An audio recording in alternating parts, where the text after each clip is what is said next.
Hey kiddos, this is the book I'm going to read. So let's look at the parts of the book. Remember, this is the spine of the book, right here. Here is the back of our book, and here is the front of our book. Here is the title. Don't get confused because in the illustration, they have parts of words and stuff, but don't get confused. This is the title, and we know it's the title because it has the big letters. Now, I only see one person's name here. So that tells us it's the author and the illustrator. Remember, the author writes the words and the illustrator makes the pictures. So let's read our story. The story is called Dear Mr. Blueberry, and it's written and illustrated by Simon James.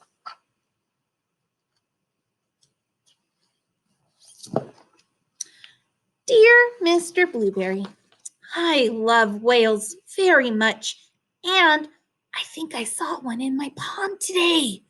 Please send me some information on whales, as I think he might be hurt. Love, Emily.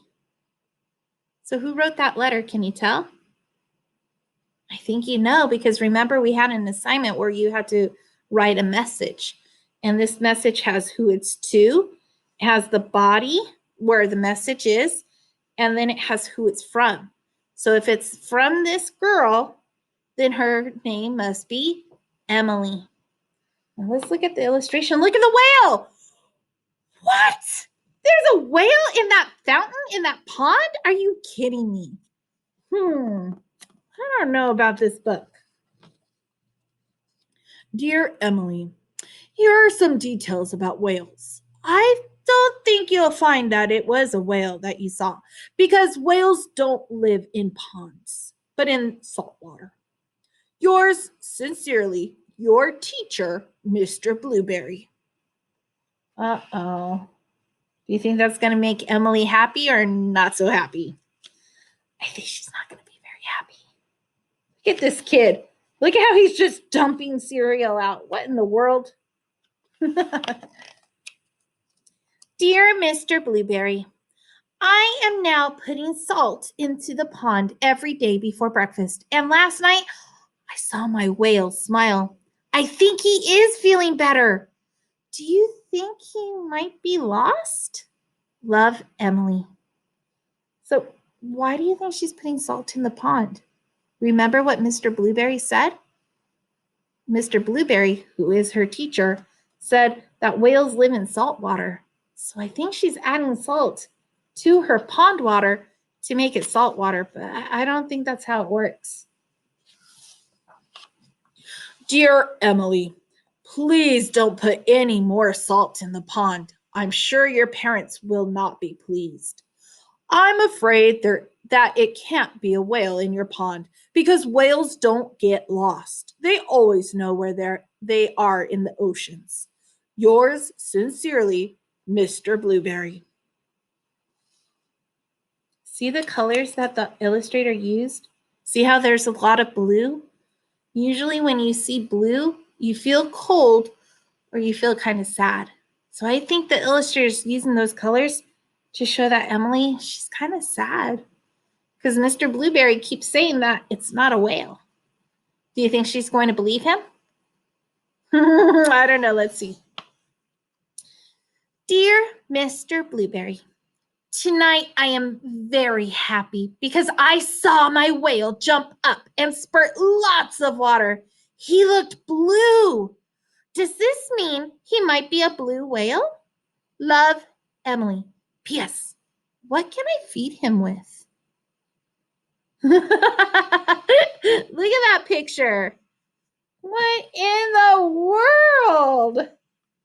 Yeah, that whale is probably going to eat a lot of food. That's what I say. I say, Dear Emily, blue whales are blue and they eat tiny shrimp-like creatures that live in the sea. However, I must tell you that a blue whale is much too big to live in your pond. Sincerely, Mr. Blueberry. P.S. Perhaps it's a blue goldfish? Do you think it's a blue goldfish? Maybe. Look at, here's Emily. And see how she's looking into a book called Goldfish. She's doing her research, which is really smart because she wants to help her friend, the animal.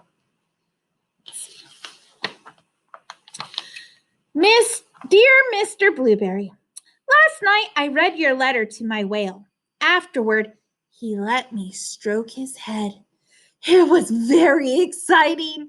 I secretly took him some crunched up cornflakes and breadcrumbs. This morning I looked in the pond and they were all gone. I think I shall call him Arthur. What do you think? Love, Emily. I don't know. That whale does kind of look like an Arthur, doesn't it? It looks like his name could be Arthur. Dear Emily, I must point out to you quite forcibly now that in no way could a whale live in your pond. You may not know that whales are migratory, which means they travel great distances every day. I am sorry to disappoint you. Yours sincerely, Mr. Blueberry. What's going to happen? Oh no. So migratory means that they migrate. And when animals migrate, it's to escape, like not escape dangerous things, but escape weather. So like when it gets cold, they move to where it's warmer. A lot of birds migrate, and you'll see them flying overhead, especially during the winter time.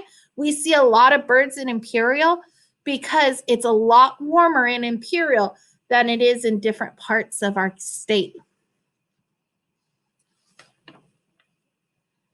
Dear Mr. Blueberry, tonight I'm a little sad. Arthur has gone.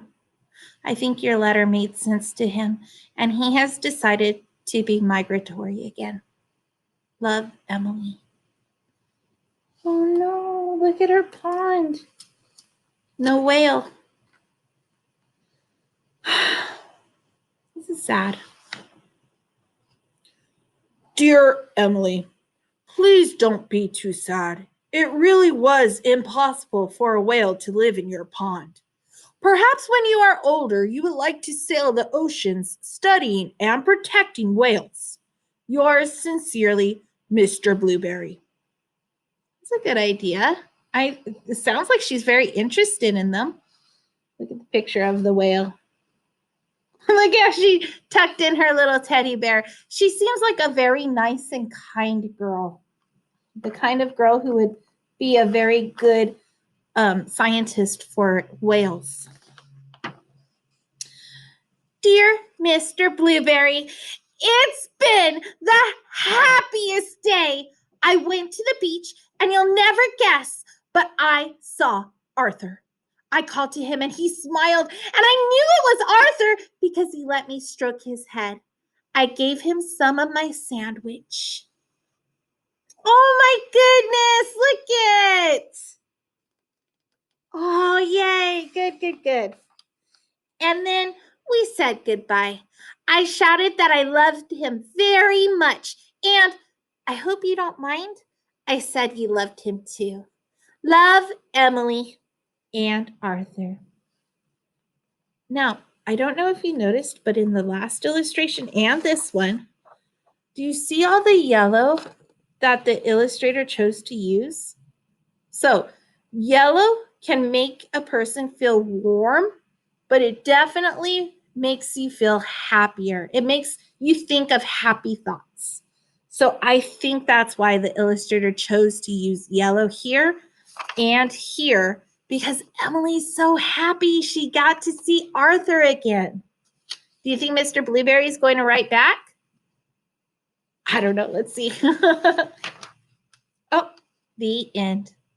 So no, he didn't write back. I bet he did, though. I wonder what Mr. Blueberry would say after that.